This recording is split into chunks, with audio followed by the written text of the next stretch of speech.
Bismillahirrahmanirrahim. Assalamualaikum warahmatullahi wabarakatuh.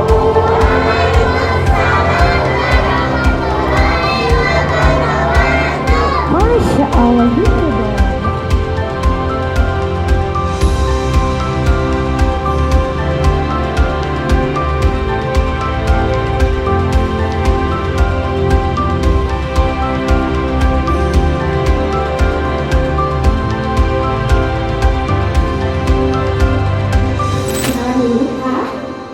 Assalamualaikum.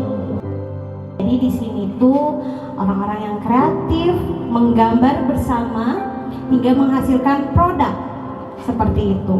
Jadi nanti gambaran itu tidak hanya sekedar di kertas gambar saja, tapi bisa juga menghasilkan produk. Begitu ya Kak Lutfi? Iya.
Assalamualaikum.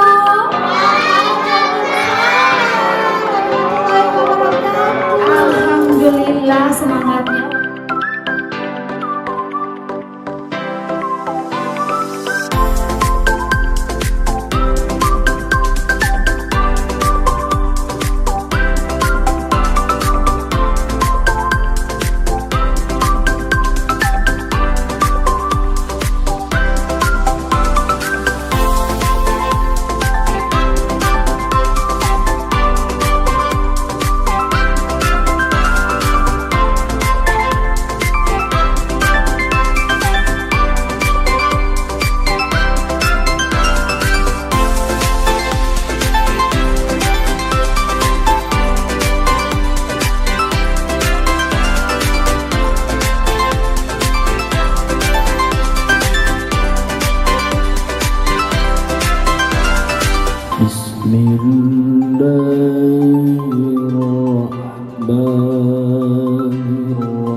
Ada maksiat di bulan Ramadan juga, maka kita bisa maksiat.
Assalamualaikum warahmatullahi wabarakatuh. Jadi ini adalah acara Atos Studio, ya, Atos Studio yang merupakan salah satu grup dari grup sosial pendidikan dari Ampera, dalam grup Ampera dalam kaum manajemen. Nah, ini kita baru melaksanakan kegiatan yang namanya menggambar bersama, ya, sekaligus acara buka bersama dan ada tausiah juga. Kita berkolaborasi dengan Sidco, dengan komunitas Sidco. Jadi mereka itu dari desainer difabel. Nah, alhamdulillah kita didukung penuh, ya, oleh Warung Nasi Ampera, juga dukungan moral, material juga alhamdulillah, ya, manajemen juga. Jadi kita juga bersyukur sekali dibantu oleh semua pihak. Alhamdulillah, terima kasih kepada Pak Sigit, Teh Hirma, juga para manajemen sama kru Ampera secara keseluruhan, juga semua orang-orang yang tidak bisa sebutkan satu-satu, ya. Alhamdulillah, jazakumullah khairan katsiran. Alhamdulillah acara ini lancar, aman, sukses, dan anak-anak senang seperti yang kita harapkan. Sesuai tegalnya menggambar bersama, ceria bersama. Ya, alhamdulillah. Allahu Akbar.